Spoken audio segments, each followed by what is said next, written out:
Hello, and welcome to a Dungeons & Dragons podcast where a bunch of friends imagine a cool story and maybe goof off a bit while we do so.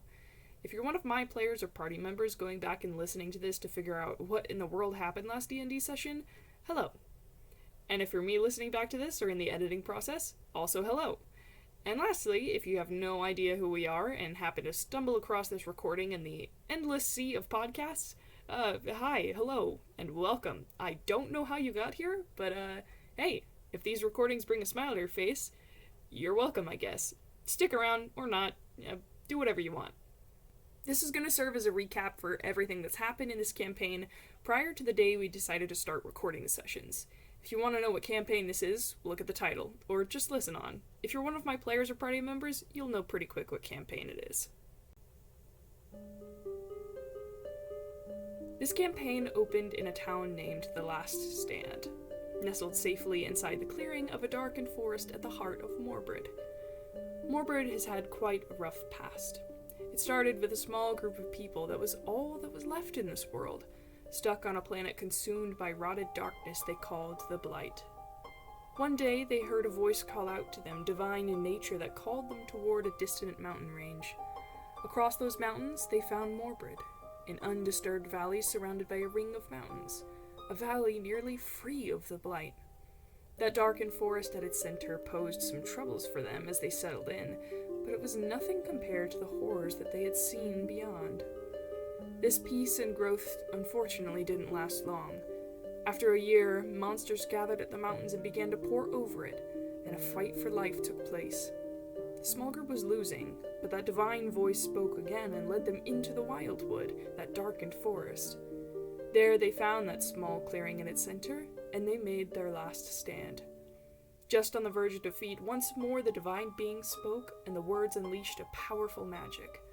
A white light emanated out from the center of the clearing, destroying the blackened monsters, and settling right on the rim of Morbrid's mountains, creating a barrier of magic which protects them to this day.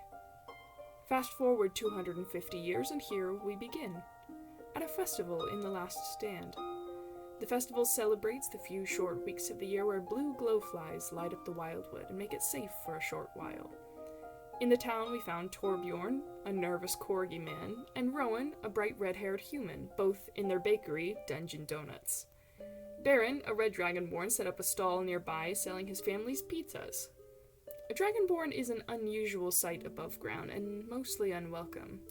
There's a bit of prejudice surrounding dragonborns from the Dragon War 200 years ago, and also towards the Stronghearts who dwell underground. History is told of the Stronghearts' refusal to aid those making their last stand against the darkness, and choosing instead to hide underground, while those above fought until the White Barrier appeared. Nevertheless, the three bakers are close allies and friends. Humberto was also found nearby as well, mostly just getting free food handouts and charming the festival crowds for money, seeing as he's homeless.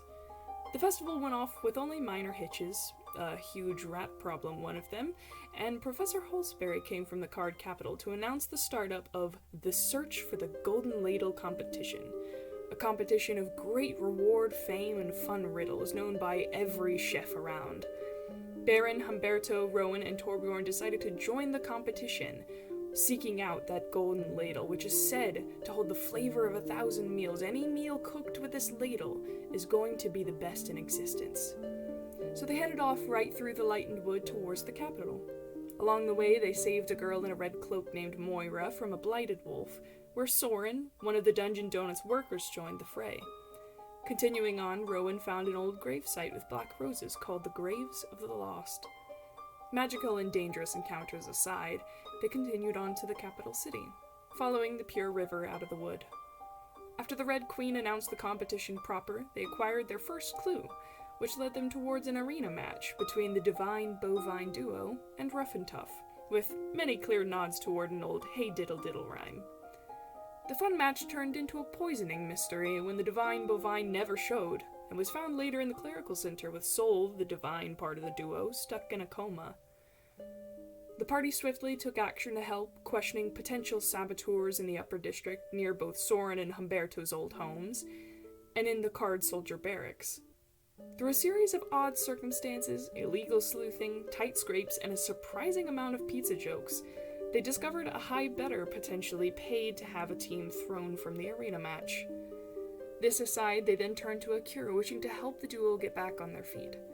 A shopkeeper sent them down the river to collect an herbal antidote where thorny vines sprung to life and attacked.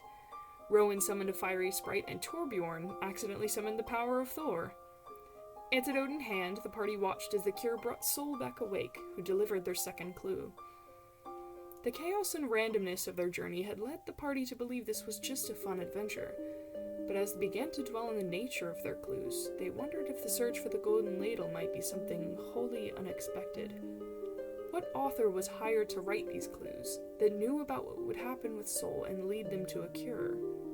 How did the author know? Were they being watched? Are they a diviner?